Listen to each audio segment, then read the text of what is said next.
two-hander, it hasn't changed as much in the last, like if you look at the way the forehand technique has evolved since, if you go decade by decade from the 70s, 80s, 90s to now, the forehand technique and like stances has those things have evolved tremendously, and you can see the way the technique has evolved, and we should teach that to young kids. Don't teach them the old way, teach them the new way.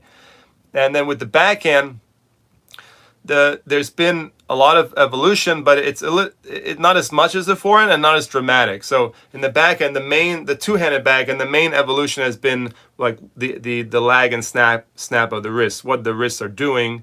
If you have to look at it in high-speed video in slow motion, so you can see that the way the wrists are very relaxed and the way the wrists are basically flipping, as Rick Macy describes it. I'm a big Rick Macy fan, by the way. I studied with Rick, and I think he's fantastic. So he's a legend. And basically, the way the wrists have to be, they make like a little flip or like a little circle, little lag and snap, whatever you want to call it. That should be happening on the two-handed backhand. And again, I would probably say 90% of the kids that I see, that they are not using their wrist, for lack of a better way to describe it, properly. They're not generating very much topspin on, so they're not dropping the racket head at the right moment, and they're not making that little circle, that flip with the wrist on the two-handed backhand.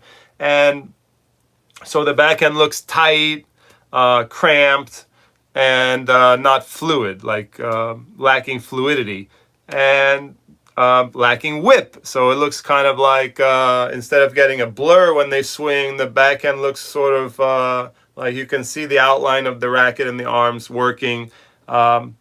My mentor in Spain, Luis Bruguer, would say it looks the same speed. Like the backhand, when they're hitting it, it's kind of like the same speed, rather than changing speeds and getting a good acceleration, a good buildup of speed and whip in the racket head. The racket head is kind of looks kind of like the same speed throughout the swing, or it's slow motion, but it comes from the stiffness, the stiffness of the arms. And that, to me, on the two-hander is the biggest problem that I see. You see.